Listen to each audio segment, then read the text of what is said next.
কুড়িগ্রামের উলিপুরে জিসকা ফার্মাসিউটিক্যালের সহযোগিতায় অসহায় হতদরিদ্র এবং সুবিধাবঞ্চিত মানুষের মাঝে শীত নিবারণের জন্য কম্বল এবং খাদ্য সামগ্রী বিতরণ করা হয়। জিসকা ফার্মাসিউটিক্যালের সহযোগিতায় শতাধিক অসহায় পরিবারের মাঝে কম্বল বিতরণ করেন উলিপুর সার্কেলের অতিরিক্ত পুলিশ সুপার মোহাম্মদ মহিবুল ইসলাম। জাহাঙ্গীর আলমের ভিডিও তথ্যে বিস্তারিত জানাচ্ছেন স্বর্ণলতা বিশ্বাস।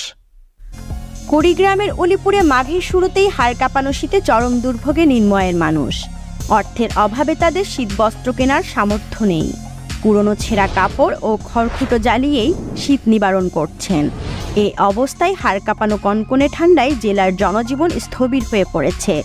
অতিরিক্ত ঠান্ডার প্রভাবে মানুষজন পড়েছেন বিপাকে। অনেকেই ঘর থেকে বের হতে পারছেন না। গত এক সপ্তাহের হাড় কাঁপানো ঠান্ডায় নির্ময়ে খেটে খাওয়া মানুষ পড়েছে চরম বিপাকে। এত বেশি ঠান্ডায় কাজে যেতে দেরি হচ্ছে শ্রমজীবীদের। নদ নদী তীরবর্তী মানুষজনও হিমেল হাওয়ায় কাহিল হয়ে পড়ছেন। বুধবার দুপুরে জেলা পুলিশের আয়োজনে উলিপুর উপজেলার হাতিয়া ইউনিয়নের চর গাবুজান এলাকায় জিসকা ফার্মাসিউটিক্যালের সহযোগিতায় শতাধিক অসহায় পরিবারের মাঝে কম্বল বিতরণ করেন উলিপুর সার্কেলের অতিরিক্ত পুলিশ সুপার মোহাম্মদ মহিবুল ইসলাম। এ সময় উপস্থিত ছিলেন উলিপুর থানার অফিসার ইনচার্জ ওসি গোলাম মুর্তজা, পুলিশ পরিদর্শক তদন্ত তানবীরুল ইসলাম, এসআই মশিউর রহমান সহ অনেকে।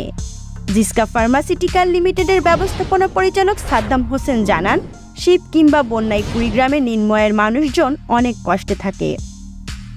আমরা প্রতি বছর বন্যায় খাদ্য সামগ্রী ও শীতার্ত মানুষকে কম্বল উপহার দিয়ে আসছি। এরই ধারাবাহিকতায় এবারও শীতার্থ মানুষের মাঝে কম্বল বিতরণ করা হচ্ছে। কুড়িগ্রামে নিম্ন আয়ের মানুষের জন্য আমাদের এই কার্যক্রম অব্যাহত থাকবে।